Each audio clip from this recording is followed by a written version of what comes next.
What's up, everybody? Welcome to episode 7 of Digging Through the Gospel According to Mark on its terms and its context. So, now we're going to talk a little bit about the Messiah in messianic expectations. And so, something that might surprise a lot of us today is that first century Jews didn't all share this, like a unified monolithic picture, expecting what the Messiah would look like. Modern readers tend to assume that everyone was waiting for the same thing, a Davidic king who would come and drive out Rome and restore Israel to glory. Now, that is an aspect of the messianic figure. There's no question about that. There is definitely value to this. However, the actual evidence from a lot of the Second Temple literature is a little bit more complicated than that. So the Dead Sea Scrolls, for example, expect two messiahs, a priestly one and a royal one, with the priestly figure taking precedence. And so you have an entire book in our New Testament called Hebrews, which has a major emphatic focus on this priest according to Melchizedek's lineage, which is really enigmatic and but super powerful and potent. The Psalms of Solomon, for example, envisioned a Davidic king who would defeat Israel's enemies not by military force but by divine wisdom, actually. Pretty interesting. The book of 4th Ezra, in what we call the Apocrypha, describes a transcendent, almost cosmic figure drawn from Daniel's Son of Man imagery. And many Jewish texts of the period are filled with eschatological hope without a messianic figure. But one thing that is clear is that it's all apocalyptic. It's all about Israel's restoration. It's all about purity, where you have the priestly kind of an idea here, and it's all about Israel's vindication and restoration to prominence over the nations, which would be where like the Davidic role comes into place. But this matters actually really a lot for reading Mark. And so when Peter confesses at Caesarea Philippi that Jesus is the Messiah, the Son of God, Jesus immediately responds by talking about suffering, rejection, and death. And this isn't just some kind of theological puzzle about why Jesus wanted to keep things quiet and conceal his identity. Remember in the Gospels, he says, don't tell no one, don't tell no one, don't tell no one.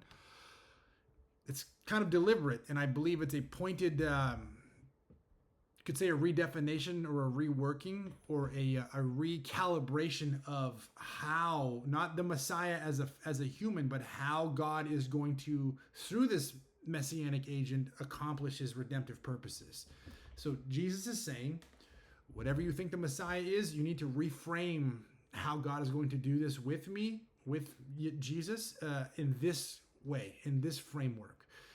So Mark's messianic secret, when Jesus repeatedly tells people not to announce who he is, has puzzled scholars for a long time. A first century political reading, I think, makes more sense, and it's less mysterious. Again, my opinion, it just seems to make sense to me. But under Roman occupation, messianic claims were not theological curiosities, but they were revolutionary threats. Okay, Rome responded to them with violence. In the decades around the ministry of Jesus, multiple figures who attracted messianic-style followings were hunted down and killed by the Romans. Go figure. Theudas, the Egyptian prophet, and Simon Bar Giora, and others. And public messianic declaration in that environment was essentially a death warrant on Rome's timetable, not God's. And the silence command, the command of Jesus to have his recipients of compassion or recipients of grace reflect, when he tells them to be quiet, doesn't just reflect a theological strategy, but kind of a political survival kind of a logic here. Which is kind of an interesting point, right? The most jarring element of Mark's messianic portrait is that the Messiah must suffer and die. And as we get into how Israel, the way and the method in which God is going to redeem Israel and thus restore the nations through Israel, death is it's got to happen this way. And we can say that because we're looking back in hindsight. In the immediate context, it wasn't necessarily that clear. But again, the expectations were the same. The question to wrestle with is how God's going to do it, and I keep emphasizing this because this is super significant. But Mark, and so in this notion that the Messiah must suffer and die is kind of like a shocking novelty, but Mark is actually drawing on a well-established tradition within Second Temple Judaism, which is in this present evil age, the righteous will suffer. And that several streams of that tradition are worth knowing. And so I want to say too, like when Christ is on the cross and he quotes Psalm 22, Eli, Eli, lama sabachthani, or my God, why have you forsaken me? This kind of gets interpreted as like a metaphysical separation, like God has actually physically left Jesus, but that's just not what's happening here. I know it sounds sentimental and it's nice, but that's just not the case. If you read that psalm in whole, in totality, like it's the quintessential psalm, Hebrew literature, in which there's a righteous person suffering at the hands of the wicked. Okay, and the after the suffering has reached its climax, okay, there is vindication, and that righteous person who's been vindicated is going to somehow in some way draw all of Israel's praise and worship, and it's also going to result in Israel ruling over the nations. That's what is happening. So Yeshua or Jesus is actually quoting that psalm because all of his Jewish compadres who are at the present at his crucifixion would have known this psalm by heart, and he's identifying as in lamenting as the righteous sufferer that psalm is talking about. Just a little nugget there I think is pretty cool. So some of the streams of tradition that are worth knowing is the Psalms of Lament, Psalms 22, 31, Psalm 69, Psalms 118, which present a recurring figure, a righteous person who suffers unjustly and cries out to God in anguish and is ultimately vindicated. By the first century, these Psalms were being read not as just individual prayers, but as a paradigmatic account of what happens to the faithful, those who are loyal, legitimately loyal to Yahweh. So Mark's passion narrative at the end of the last week of Christ's life is saturated with this language on purpose. Another text from the Second Temple period is the Wisdom of Solomon, which is potentially written about a century before the coming of Christ, and it contains a passage strikingly close to the structure of Mark's passion story. The ungodly persecute the righteous person who claims to be the Son of God, testing him through suffering and death, and God vindicates him in a dramatic reversal of affairs. The parallel is close enough that it can't be coincidental. I don't think it's coincidental. It doesn't make any sense that it would be coincidental because Jesus knows these texts and all of his audience and disciples are familiar with these texts. Just because they didn't make it into our Protestant Bible doesn't mean they're not valid and they didn't know them. They were definitely widely circulated. Okay? Then we have the Maccabean tradition. This is where the story of Hanukkah comes from. Okay? Second and fourth Maccabees are essentially a retelling of the same story. It's not the Judah Maccabee story that we're so familiar with, but it's a little bit different.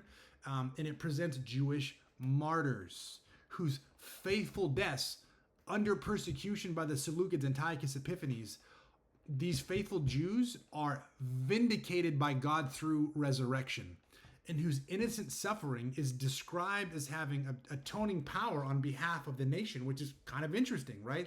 The righteous sufferer's death is so meritorious in the eyes of God that it functions with such merit that it can provide atoning power on behalf of the nation, which is pretty interesting, isn't it? In light of how Christ's death and resurrection function, okay?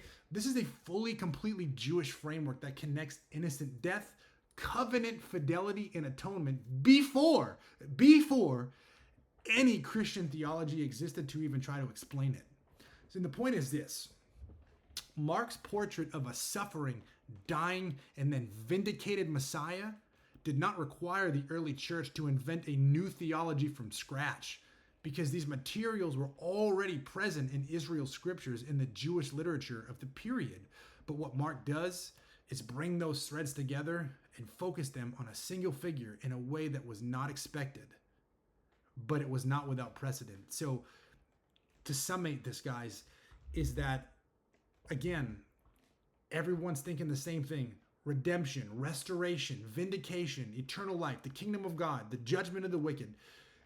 All that stuff is true, and all of that stuff is coming. How God is going to do it, that's the question that people are grappling with. And so Christ is not redefining, but he's explaining this in a way that does not necessarily meet and cohere with the expectations of the time. Interestingly, you have the suffering servant, the priestly figure, the Melchizedekian priest figure, and then you have the Davidic royal king. All of these are aspects of the identity of the Messiah in terms of function, what he's going to do, and they all are true. They all are true. It's not multiple different messianic figures. It's like a Messiah who embodies and lives out all of these expressions in function for certain situations. And so he is the guy, as Paul says in Ephesians, that God has anointed and appointed, who is faithful, that would steward all of this stuff. So Christ was the ultimate steward. He's the ultimate agent, redemptive agent within the people he's chosen to bring redemption to the nations. Hope that makes sense. Hope it's not too much to kind of grapple with, but this is who we've got. This is Jesus. This is the Messiah, Israel's King, who is currently waiting right now in the heavens. Psalms 110. Think about Psalms 110. Until God makes all of his enemies a footstool, and then at that point he'll come and establish a kingdom on the earth in which he will rule and reign from Jerusalem.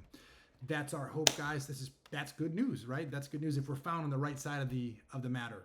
So think about this, guys. Love questions. You can shoot comments if you want to engage this, and maybe we can hop on a call and email, whatever. I want to be available for anybody if you have questions, but I think this is really important. This is Christ. This is the guy. Be blessed, guys.